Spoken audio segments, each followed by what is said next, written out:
Warum du der Linsenbolognese zum Mittagessen eine Chance geben solltest. Hast du dir schon einmal Gedanken darüber gemacht, wie sich deine Ernährung auf das Klima auswirkt? Darüber, ob sich die Treibhausgasemissionen zwischen verschiedenen Lebensmitteln oder Ernährungsformen unterscheiden? Ich habe mir das einmal am Beispiel von Spaghetti Bolognese angeschaut und die CO2-Bilanz einer Variante mit Hackfleisch und einer mit Linsen verglichen. Aber dazu später mehr. Fangen wir erstmal von vorne an. Welche Treibhausgase entstehen bei der Lebensmittelherstellung? Schon jetzt sind durch den Klimawandel und die dadurch verursachte Erderwärmung unsere Ökosysteme beeinträchtigt. Die wärmeren Temperaturen und geringere Niederschlagsmengen haben die Anbauzeiten für Getreide verändert und weniger Süßwasser ist verfügbar. Viele Tier- und Pflanzenarten sind vom Aussterben bedroht. Schaffen wir es, die Erderwärmung auf unter 2 Grad Celsius zu begrenzen, könnten diese negativen Auswirkungen verringert werden. Dafür müssen wir aber unsere Treibhausgasemissionen schnell reduzieren, denn diese Emissionen verstärken den natürlichen Treibhauseffekt. Dadurch wird die Erde immer wärmer. In diesem Zusammenhang wird oft davon gesprochen, dass wir zum Beispiel weniger fliegen sollten. Doch vielen ist gar nicht bewusst, dass auch ganz alltägliche Dinge, wie zum Beispiel unser Essen, wesentlich dazu beitragen, dass Treibhausgase entstehen und so unser Klima beeinflussen. Und gerade da gibt es eigentlich noch großes Optimierungspotenzial. Das globale Ernährungssystem ist laut dem Weltklimarat für ca. 1/4 bis 1/3 der gesamten durch den Menschen verursachten Treibhausgasemissionen verantwortlich. Neben CO2 entstehen bei der Herstellung von Lebensmitteln auch die beiden Klimagase Methan und Distickstoffmonoxid, auch bekannt als Lachgas. Kohlenstoffdioxid, oft als CO2 abgekürzt, entsteht zum Beispiel durch das Abholzen von Wäldern, um Weide- oder Ackerflächen zu schaffen. Die gefällten Bäume können das Gas dann nicht mehr binden. Auch das Beheizen von Gewächshäusern und natürlich der Transport der Lebensmittel setzen CO2 frei. Vielen ist bekannt, dass sich Methan ebenfalls negativ auf das Klima auswirkt. Methan entsteht in den Mägen von Wiederkäuern, wie zum Beispiel Rindern oder Schafen, und wird durch Aufstoßen oder Exkremente freigesetzt. Weltweit nimmt die Nachfrage nach Fleisch zu. Damit wird auch immer mehr Fleisch produziert und die Mengen an Methan in unserer Atmosphäre steigen. Methan wird allerdings auch noch an einer anderen Stelle in der Landwirtschaft in großen Mengen ausgestoßen, und zwar beim Reisanbau. Reis wird überwiegend im Nassanbau angebaut. Das bedeutet, dass die Reisfelder unter Wasser gesetzt werden, in erster Linie um Unkräuter am Wachsen zu hindern. Auf dem stark gewässerten Boden entsteht ein nahezu sauerstofffreier Lebensraum, in dem sich methanbildende Mikroorganismen besonders wohlfühlen. Distickstoffmonoxid, also Lachgas, entsteht bei der Haltung von Tieren auf Weideland und durch Stickstoffdünger, der auf landwirtschaftlichen Flächen ausgebracht wird. Wird zu viel gedüngt oder zu Zeiten, in denen die Pflanze gar nicht so viel Stickstoff benötigt, lagert sich das überschüssige Nitrat im Boden an. Bestimmte Bakterienarten verstoffwechseln das Nitrat und sorgen so dafür, dass Lachgas in die Atmosphäre freigesetzt wird. Machen wir weiter wie bisher. So geht der Weltklimarat davon aus, dass die jährlichen durch die Landwirtschaft verursachten Treibhausgasemissionen bis 2050 um 30 bis 40% steigen. Das liegt an der wachsenden Weltbevölkerung in Verbindung mit steigendem Wohlstand. Dadurch verändern sich auch die Ernährungsweisen und es steigt zum Beispiel die Nachfrage nach Fleisch.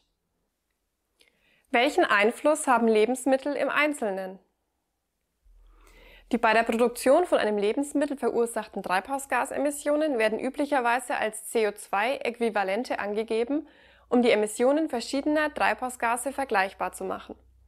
So werden die verschiedenen Treibhausgase in eine einheitliche Maßeinheit überführt. CO2-Äquivalente geben die Menge an CO2 an, die dasselbe Treibhauspotenzial wie die tatsächlich ausgestoßene Mischung an Treibhausgasen hat. Wie viele Treibhausgasemissionen die Produktion eines Lebensmittels verursacht, hängt nicht nur davon ab, um welches Lebensmittel es sich handelt. Auch wie und wo dieses hergestellt wurde, hat einen starken Einfluss. Außerdem werden manche Faktoren nicht von allen Berechnungsmodellen berücksichtigt, wie zum Beispiel die Produktion von Düngemitteln oder die Kühlung und der Transport der Lebensmittel. Dadurch können die Ergebnisse erheblich schwanken. So reichen Schätzungen für die Treibhausgasemissionen pro Kilogramm Rindfleisch von 11 bis 110 Kilogramm CO2-Äquivalenten. Beim Vergleich von CO2-Äquivalenten ist also Vorsicht geboten. Idealerweise sollte man nur Lebensmittel innerhalb einer Berechnungsweise vergleichen. Dennoch lassen sich unabhängig von der Berechnungsweise allgemeingültige Trends erkennen. Generell weisen Fleisch und andere tierische Produkte wie Milch und Eier eine zumeist deutlich schlechtere Klimabilanz auf als pflanzliche Lebensmittel. Laut der Ernährungs- und Landwirtschaftsorganisation der Vereinten Nationen trägt die Tierhaltung mit fast 15% zu einem großen Teil der durch den Menschen verursachten Treibhausgasemissionen bei. Rindfleisch ist mit durchschnittlich 29 Kilogramm CO2-Äquivalenten pro Kilogramm Fleisch Spitzenreiter bei den Treibhausgasemissionen. Hähnchen- und Schweinefleisch verursachen dagegen nur um die 5 Kilogramm CO2-Äquivalente. Verarbeitete Milchprodukte liegen im Mittelfeld. Butter zum Beispiel verursacht 12 Kilogramm CO2-Äquivalente pro Kilogramm Produkt. Die Milch selbst liegt eher im niedrigen Bereich mit 1,5 Kilogramm CO2-Äquivalenten pro Liter. Dies liegt daran, dass relativ viel Milch benötigt wird, um Butter herzustellen. Genau genommen 4,5 Liter Milch für ein Päckchen Butter. Hinzu kommen die energieintensive Herstellung und Kühlung. Im Vergleich zu tierischen Produkten haben pflanzliche Lebensmittel meist eine deutlich bessere Klimabilanz. Die Nahrungsmittel mit der niedrigsten CO2-Bilanz sind im Freien angebautes Obst und Gemüse mit durchschnittlich einem halben Kilogramm CO2-Äquivalenten pro Kilogramm Produkt. Auch Getreide verursacht nur etwa ein halbes Kilogramm CO2-Äquivalente pro Kilogramm Produkt, mit der Ausnahme von Reis. Die beim Nassanbau von Reis entstehenden großen Mengen Methangas führen dazu, dass 1 Kilogramm Reis im Schnitt 3 Kilogramm CO2-Äquivalente verursacht. Ähnlich viele CO2-Äquivalente entstehen übrigens beim Anbau von Obst und Gemüse in beheizten Gewächshäusern. Reis und Obst und Gemüse aus dem beheizten Gewächshaus haben damit den höchsten Wert an Treibhausgasemissionen bei pflanzlichen Lebensmitteln. Am Beispiel von Tomaten sieht man den Unterschied zwischen Freilandanbau und Anbau im beheizten und nicht beheizten Gewächshaus sehr deutlich. Werden Tomaten außerhalb der Saison im beheizten Gewächshaus hier in Deutschland angebaut, entstehen ca. 9 Kilogramm CO2-Äquivalente pro Kilogramm Tomaten. Beim Anbau in einem unbeheizten Gewächshaus entstehen nur 2 Kilogramm CO2-Äquivalente. Freilandtomaten aus Spanien schlagen bei uns mit einem halben Kilogramm CO2-Äquivalenten zu Buche. Aus regionalem Freilandanbau hingegen mit weniger als 0,1 Kilogramm. Es reicht also nicht immer, auf die Regionalität zu achten. Eine saisonale Lebensmittelauswahl ist genauso wichtig. Was bedeuten diese Zahlen nun in der Praxis? Das veranschaulicht das eingangs erwähnte Beispielgericht ziemlich gut. Eine Portion Spaghetti Bolognese, zubereitet mit Hackfleisch, welches in Butter angebraten wurde, verursacht 1,3 Kilogramm CO2-Äquivalente pro Portion.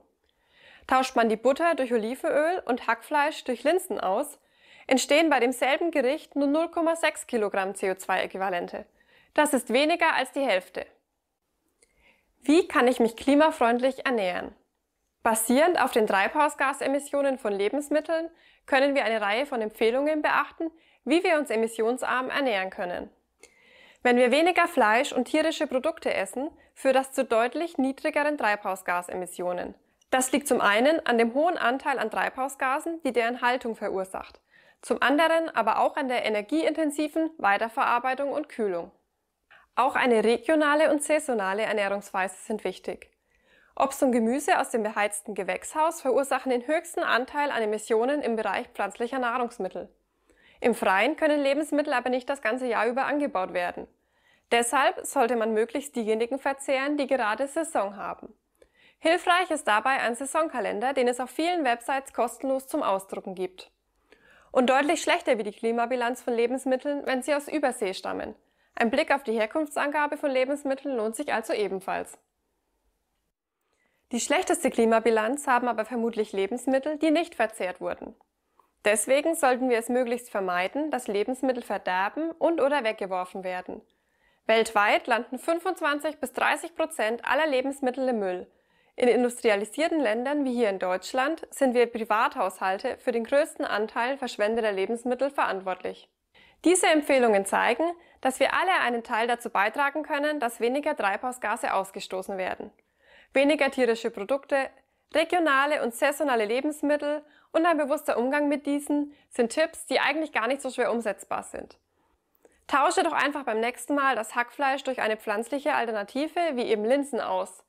Du wirst sehen, dass du mit der Linsenbolognese einen ziemlich leckeren Beitrag zum Klimaschutz leisten kannst.